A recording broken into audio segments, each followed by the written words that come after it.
Call my phone thinking I'm doing nothing better. I'm just waiting for it to stop so I can use it.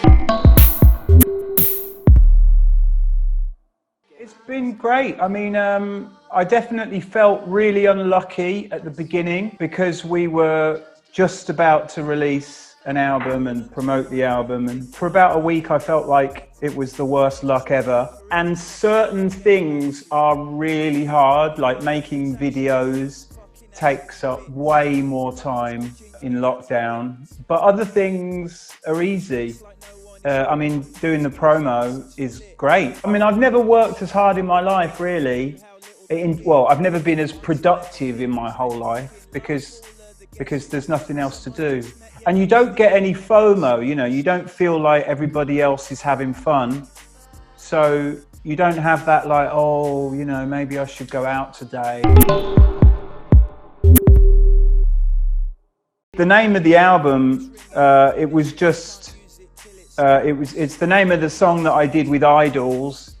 It was just something that came out in the Idols session, and it stayed on the song because it sounded good, and then it ended up being the album title because it was kind of the best. I mean, all I've ever really done on my albums is just listen to the music and sort of pick the best lyric. That's what, you know, that's what the what all my albums end up being, is just a lyric that seems to fit from the album. So this was just that, really. But yeah, I mean, I had no idea that that it would, because I only decided on the album. It was probably only, you know, a month before lockdown, but we had no idea that it was going to happen. It hasn't changed that much. I mean, when I was making my first album, that was when the new silver MacBook computers came out, and so I made my first album really in exactly the same way as I have all the others all the way.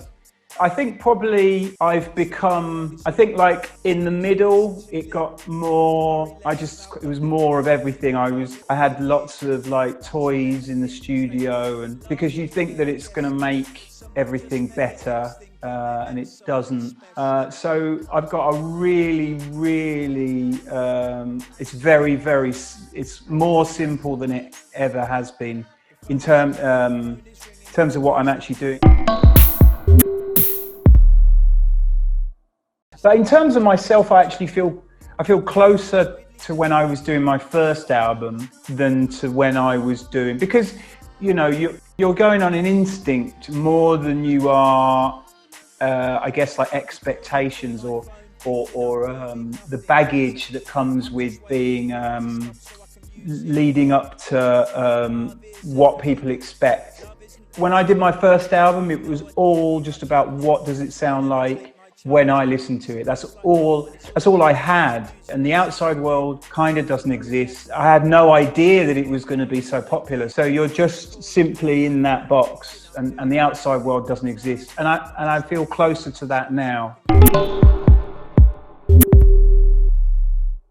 Everything gets euphemized. Yeah, I've never really said urban music really, but whatever the world thinks is right. I mean, I think words change. Words have associations. None of us get to decide what those associations are. And thankfully, I think, you know, measures are being put in place. I think black ownership is something that has always been close to my heart, and which is why I've always been a huge fan of like Kanye West. But I kind of weirdly think that music is probably the area that is the most sort of colorblind in a way. I mean, compared to other places, because it's so dominated by black culture anyway. I think it's pretty obvious to people where, I mean, unless you're stupid, where this music's coming from. But I think ownership really is where it starts. I think it's just